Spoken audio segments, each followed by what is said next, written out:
Good afternoon, ladies and gentlemen, and welcome to our pre-concert talk. My name is Gary Levinson. I'm the artistic director of the Chamber Music Society, and I notice we have only one concert left in this season. It's been really quite special, and I think today will be a fantastic concert as well. Really interesting music, and today I'm again very, very pleased and thrilled that Till Meyn from TCU will come and join us. Please help us welcome him.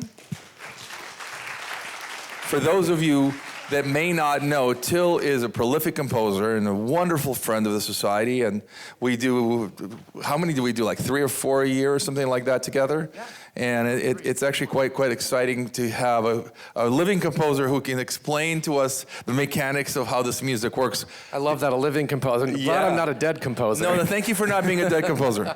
We hardly ever feature dead composers who talk to us. So, I think in some ways, this is a program when we were putting it together of famous composers, relatively famous composers, with works that are not necessarily in the staple of chamber music repertory. And certainly starting with Roussel, many of you may not even know him, died in 1937.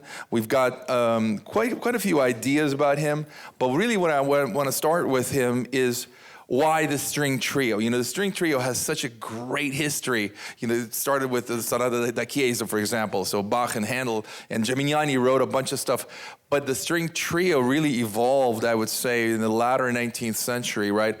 Beethoven, yeah. But it's really the 20th century. You know, with things like with Kodai, Dochnani, that it's made 3-string instruments sound like an orchestra. So what can you tell us about, as a composer, why choose 3 and, let's say, not a string quartet?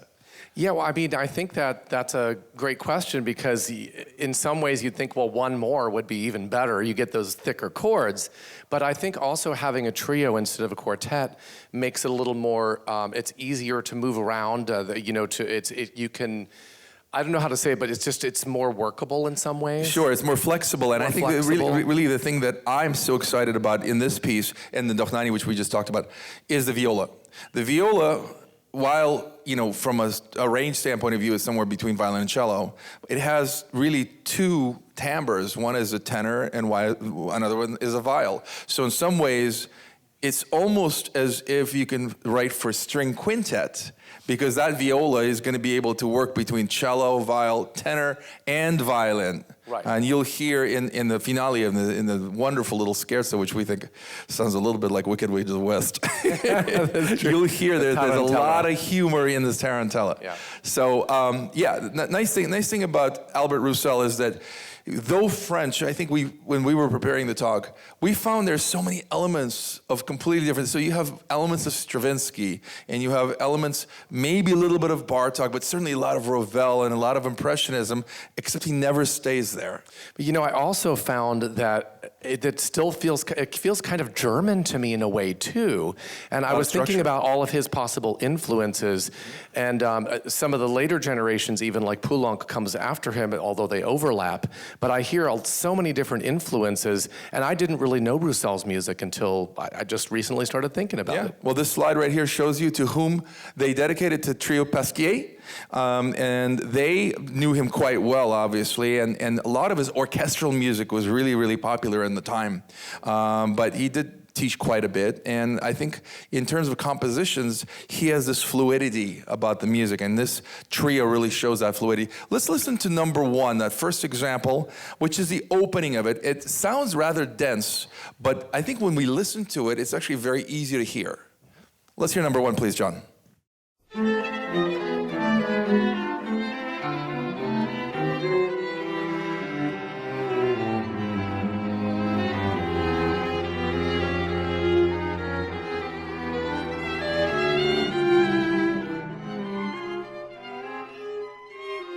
Distinguish who's got the tune, if you will, and yet the other instruments all play at the same time.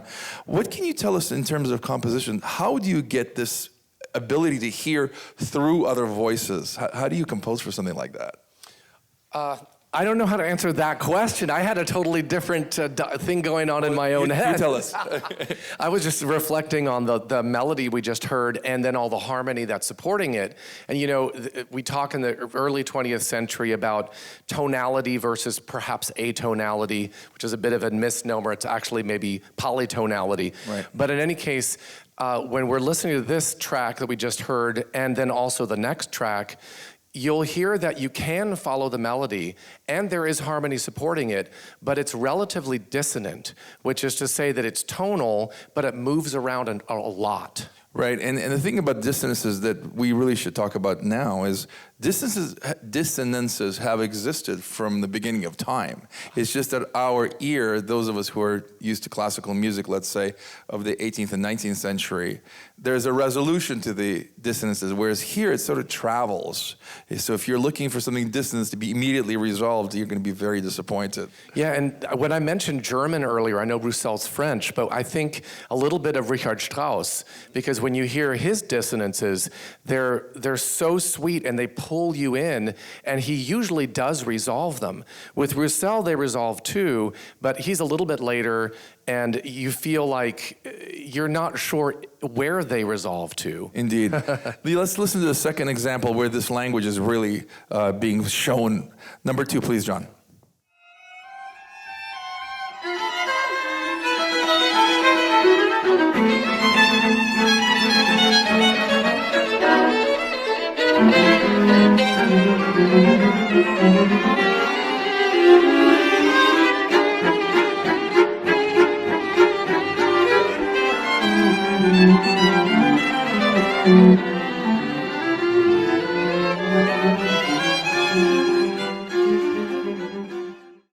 So this is a really great example where that opening tune, if you remember, is very playful and kind of legato writing. And this is much more vertical writing, which is a secondary subject, but it happens exactly at the same time. And then he piles on with more counterpoint on top of it.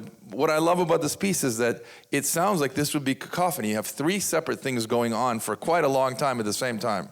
But much like in a Mozart trio, for example, in Don Giovanni or something, you can hear all these voices because of the way he arranges them. That's true, and I think it's helpful when we get to the concert and you get to hear it in context to really try to focus in on the melody, because that's in some ways where you can hold on, what you can hold on to, I think. Totally, yeah.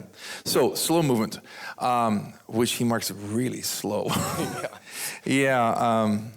So it's an adagio, yeah. Right, but he marks it at 48 to the quarter note, which I personally found to be rather funereal, so we kind of moved it a little bit.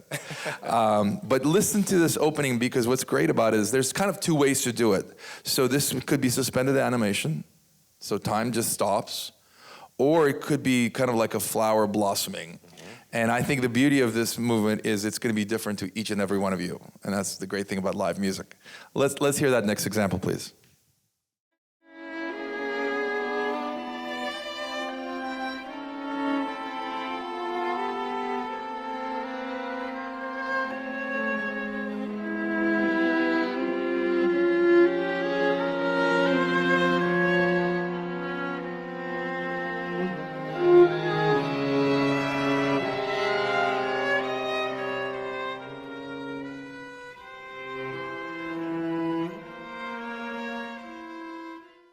So this is kind of yearning music, and it's all legato, and it just, again, it sort of morphs into different places. But I think this is our time to talk about some scales. I think so. I mean, I think the way to think about this movement is that if you, again, focus on the melody, you'll hear that it's pretty tonal, it's pretty easy to hold on to, but it's the counterpoint, that is all the other lines that are creating the tension and the chromaticism. So maybe I could play something. Yeah. Show us, Okay. for example, what if we played a scale on just the white keys? Right, so if I just start on C and play this, C major scale. we just have a major scale. Right. Now, if I play all of the notes from one C to the next, then we have chromaticism. And if you add to that like a melody, I don't know if I dare put this down, but... Yeah, here, I got it for you. Yay, bravo. So it gets kind of slinky.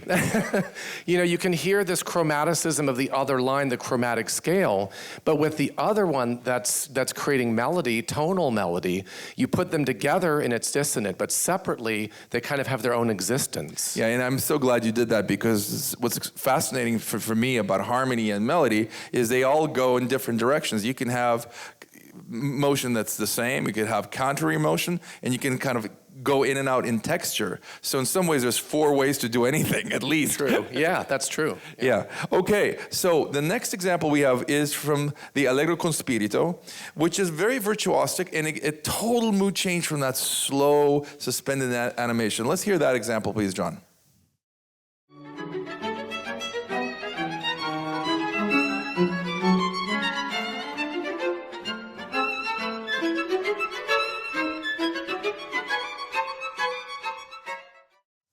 It's rather an interesting piece because, again, we were working on this in 2 different ways. I promised to play only one way today.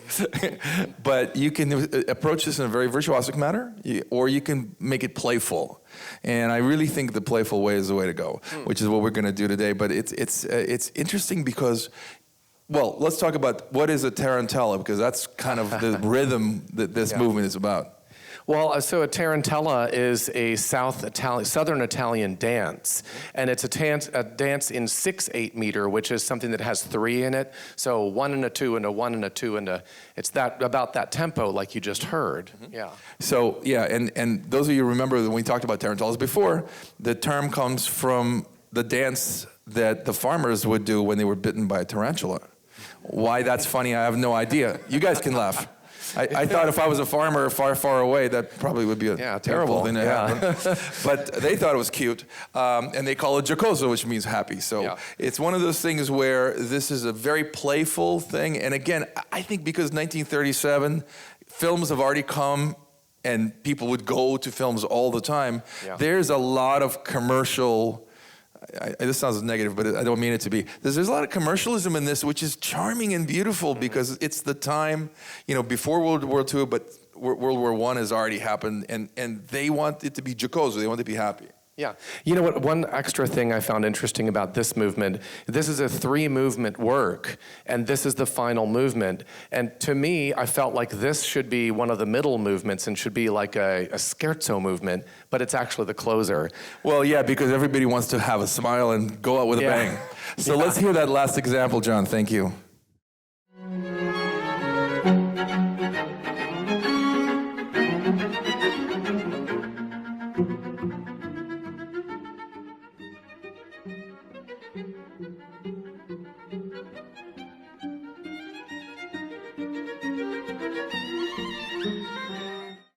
So this is, I mean, if you didn't know it, this is very Disney, don't you think? It's got a lot of Cinderella in it. Yeah. So, yeah, very exciting piece. All right, let's move on to Schumann, who really needs no introduction at all. Other than the Fantasiestück, please tell us, Till, what exactly is a Fantasiestück? Sure. So Schumann actually wrote a number of different Fantasiestücke in his lifetime. And as a romantic composer, he, much like other romantic composers, uses different titles. I think what this title does is gives him the freedom to do basically whatever he wants. Fantasy meaning like a dream, sort of, you can do anything, rather than saying sonata, which has the tendency to feel like you have to have a certain form. But a Fantasiestück would be just like, I'll do whatever I want to do, and it's kind of dreamy in a way. Exactly, and I think when we talk about small form, which would not be a sonata necessarily, the beauty of these pieces is that it's what the French call the tranche. You kind of come in the middle, and it comes out in the middle. So many of the characters here, you'll hear 3 of them, they have to do with his psychological state. You see a slide here of Robert and Clara, but remember that she was 9 years younger than him, and yet she lived 40 years after his death, because he happened to be institutionalized, and it was a very difficult time. So back to the Fantasiestück.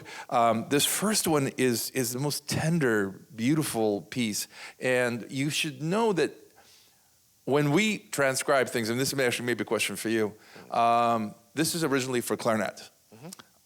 Personally, I really love it for viola, which is why we're scoring here for viola, for the reasons that we talked about in the string trio. It's got both the range of the viol and the range of the tenor, but it's got so much color in it, and yet it's not a fast piece of music. It evolves relatively slowly, and it doesn't really. It's really hard to say what it's about other than you can just kind of absorb it. Absolutely. Again, the title Fantasie kind of allows us to do that. And when I was looking at this piece, researching this piece, I found there are many different arrangements for different instruments.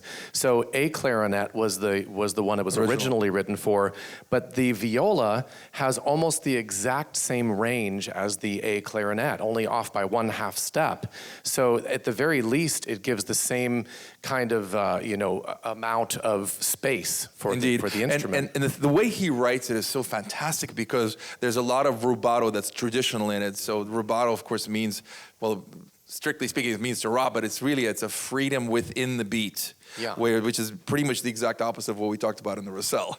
That's true. Yeah. And just to make sure that it's clear, so rubato is something like a slowing down and speeding up, where the tempo stays steady, but except that it's in the background, and the musicians can kind of pull back or move forward as they want. Yeah, it's a wonderful, beautiful freedom that nobody really knows about unless you really think about it. Yeah. Let's hear that first example of the Fantasiestück.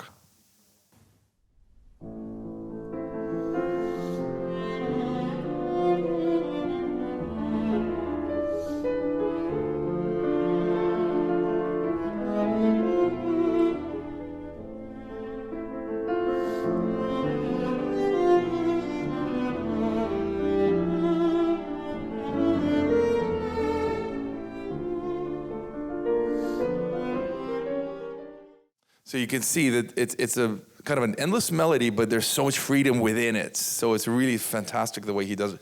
Yeah, one other thing about the expressivity is that the expressivity is actually outlined at the beginning of each movement or section in words. And this is something that especially Romantic composers do more so than classical composers before them. And that is that they write in their own language often what they want the musicians to express. So that the portion of the first movement we heard said zart und mit Ausdruck, which means tenderly and expressively. And then this next one that we're going to hear, it starts off saying, it says lebhaft und leicht, which means lively and lightly.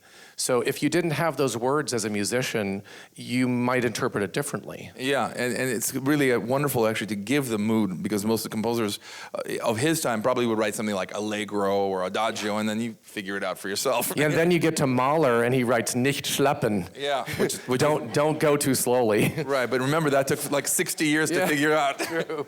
Let's hear that next example, number 7, and it has to do with where they lived in a real conversation between Robert and Clara.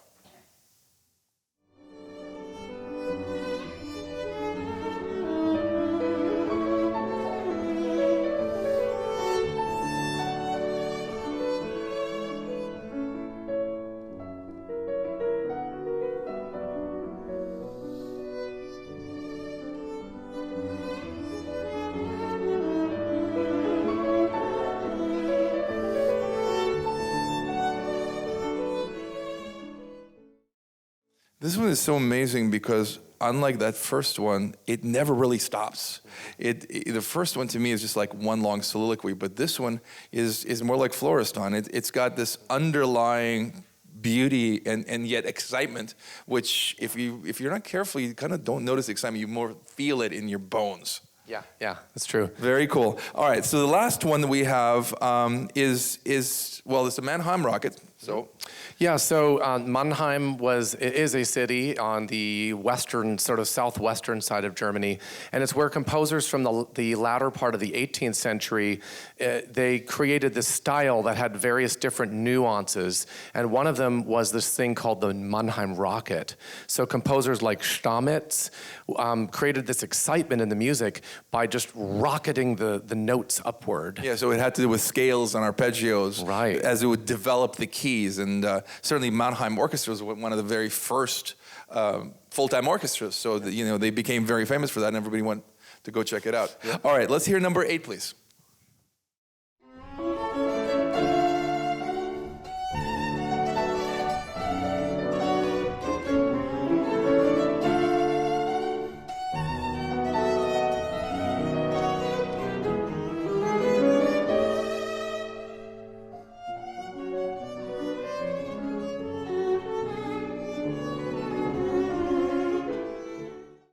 what we just heard there at the very end, da da da da da da da, he brings back the main theme from the first movement. Right. I love it when composers do that. It's incredible too, and one of the great things about these slides is Robert really loved Clara, even though she was his student. Very unethical.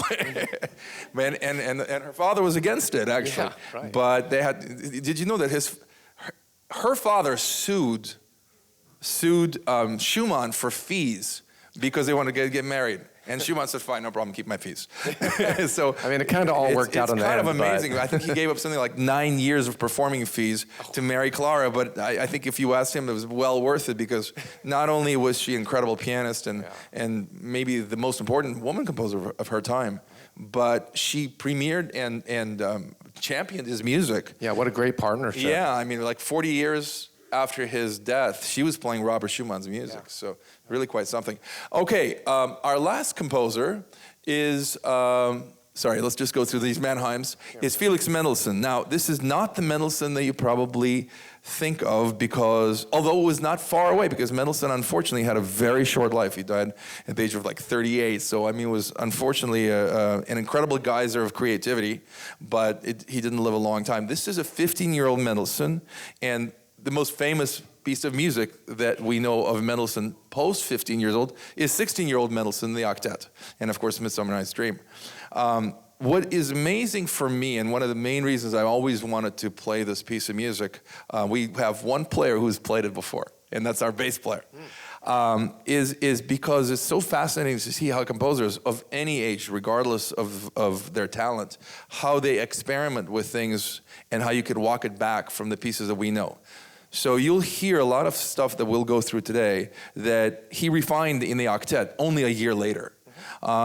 This is also interesting because it has two violas. So our quintet is a very unusual quintet. Usually we have a string quartet plus piano and maybe a bass or something like that. But this one is two violas, one violin, cello, bass, and piano. And the thing we should really talk about is Mendelssohn was very fortunate in that he was born into a very wealthy family. And so unlike most composers who would score something like this, it would be for very practical reasons. Maybe he had two violas staying at his house for 6 weeks. And that may be true, but he also had an orchestra in his house. So you could have said any combination. I have 60 people I could talk to see if they would do something for us.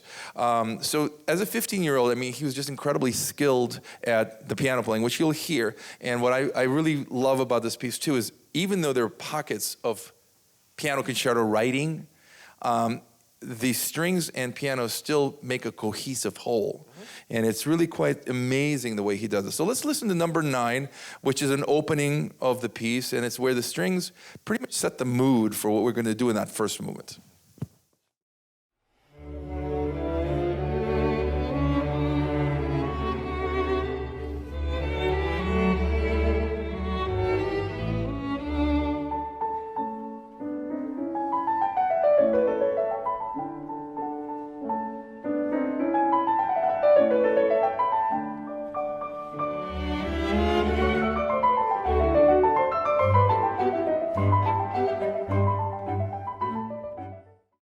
So I was just going to say that what I find so fascinating about a piece like this, again, it's a 15-year-old Mendelssohn.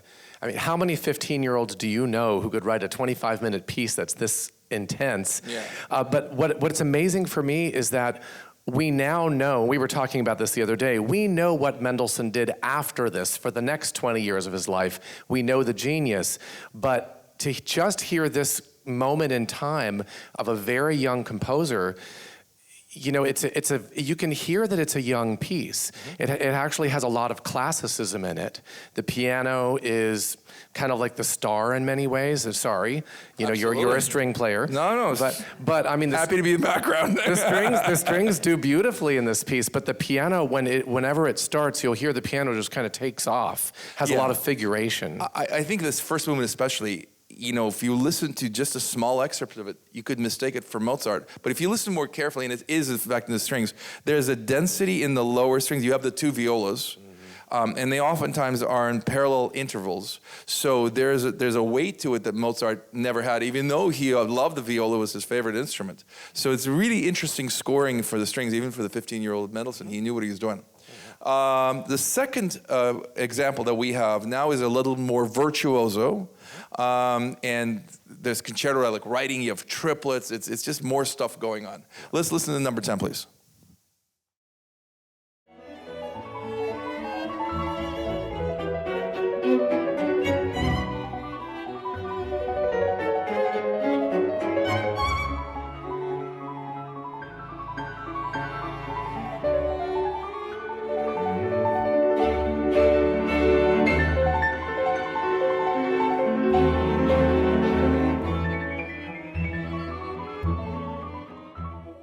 So when you hear this in the concert, another thing I find interesting is that when you hear this, you'll notice that this is very developmental. And by that I mean that this particular passage really goes places, it's moving.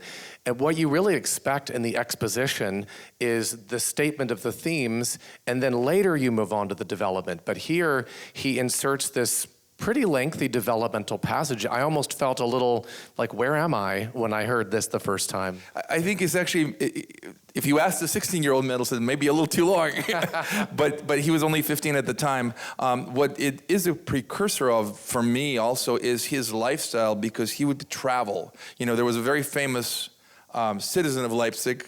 The most famous citizen before him was Johann Sebastian Bach, who walked everywhere and never traveled anywhere. Well, Mendelssohn went out and traveled to London and Paris, and he lived in various places, and he wrote music for the places where he traveled. So this fleeting passage of work is, I think, a little bit of a precursor of what he was going to do. Very exciting playing. Okay, the next one is the Adagio, and it's maybe one of my favorites in this piece, simply because it sort of straddles between a chorale and a song without words, and it does it seamlessly. So again, I mean, you mentioned 15-year-old Mendelssohn. I wonder if he even had time to think about the fact that he straddles between chorale and song without words. I think he probably just wrote it down. Yeah.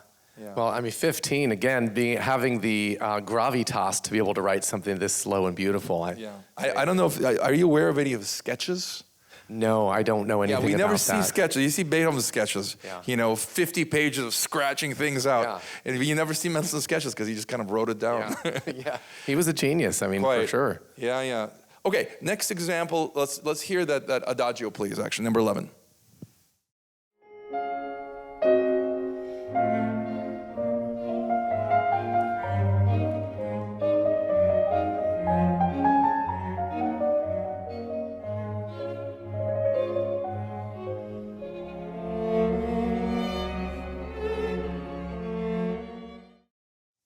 Yeah, incredibly beautiful, and like I said, you're almost in the chorale, but not quite, because it's the song without words.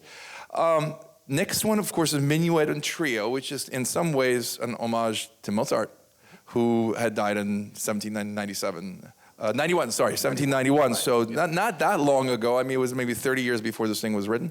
And then Beethoven was already writing scherzos. So to me, this is, again, very interesting, because this is not the minuet of your grandfather. This is a minuet in minor. Right, and for a minuet, it is a dance form, and you expect it to be lighter. And the idea behind usually scherzos, but definitely minuets and trios, is that everything is in three. You have an A section, a B section, and then an A section. That's three. The meter is in three, so you expect 1, 2, 3, 1, 2, 3. It's danceable. But as Gary just mentioned, this particular one is minor, and you don't really expect it to be dark like this. Yeah, it's a stormy minuet, which we really don't know why, but if we jump all the way to Brahms, who wrote no minuets or trios, but he went out and wrote scherzos, which literally means joke, except they're very dark and stormy scherzos. So I think in some ways it was Mendelssohn may have inspired Brahms to kind of break the mold and not write scherzos that are light and exciting. So let's hear the opening of that, please, number 12.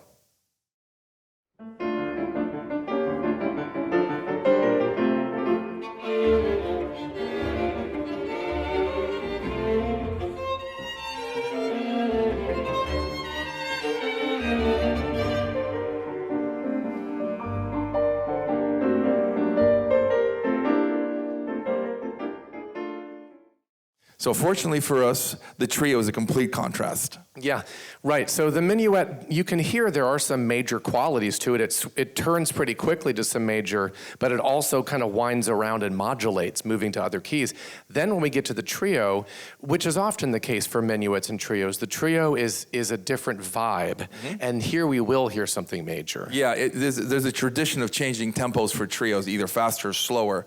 And that is actually traditional here as well. But I think that the thing to listen for is that contrast, that emotional comfort where there was a certain amount of discomfort in that A minor section. Let's hear number 13, please.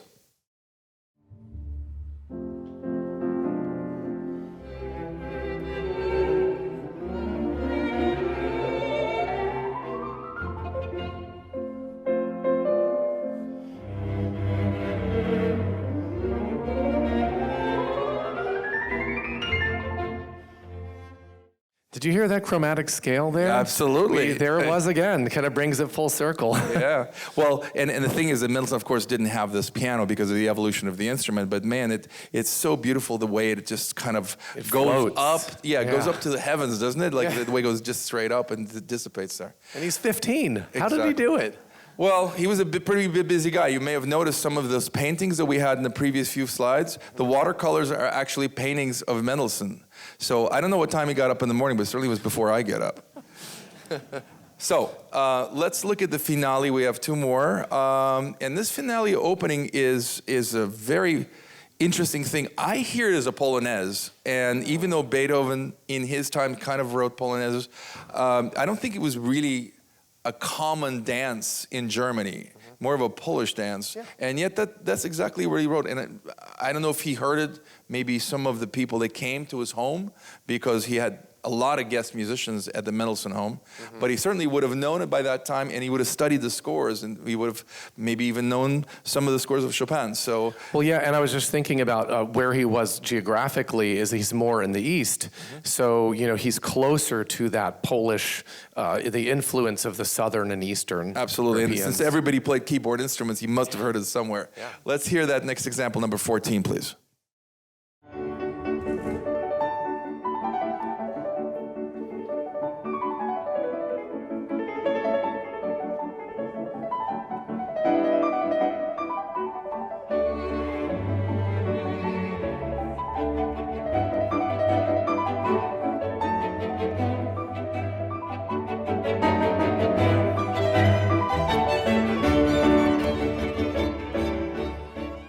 This gives everybody a lot of stuff to do, and you can see that his technique must have been really prodigious. We should mention that Fanny Mendelssohn, his sister, was a sensational pianist, and actually one of my favorite composers. We play her trio quintet all the time. So he lived in a home with very talented people. Yeah. Our final example is a climax of the movement, really of the climax of the entire piece. Everybody plays, and again, if we think up 1 year, how did he do the finale of the Mendelssohn Octet? Granted, more instruments. But this is the bigger instrument, so maybe from a volume standpoint, it's about the same. This is just joyous writing for all of us, and it's a great way to finish this work. Such a refreshing piece of music by a 15-year-old. And but I love how he brings back, and if you can just remember to listen for the very last thing on this concert, he'll bring back one of the themes that we heard earlier, and it's this kind of minorish in the minuet. From the minuet, the minor minuet we were talking about. And it's kind of sudden, like it just comes back and you go, oh, here it is again. Yeah. I think that's a great point. I think that this would have been shocking to most people who hear new music. There's no way you bring back a minuet 30 seconds before the piece is over. But I think his creativity was such that he found it necessary, and it works great. And maybe because he was 15 and he said, I want this piece to be a little longer, so I'm just going to take the stuff I wrote and put it over here. But no cut and paste. No cut and paste. They have to actually copy this stuff out. That's true. So very exciting ending. Let's hear that last example, John.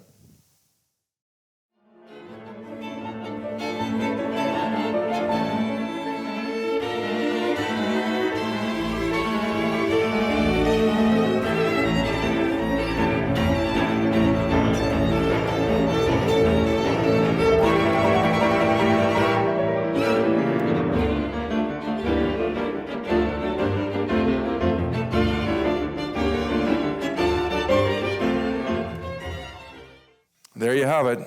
It's a race to the finish. It is. It's a work that I really, really love. I think you'll enjoy this entire concert. It's some unusual music, which I hope you go and listen to many times after this afternoon. I really enjoyed working with Till, as always. Really enjoyed working and telling you about these little things, little corners of this music. And thank you again for being here. Enjoy the concert. Yeah, thank you so much.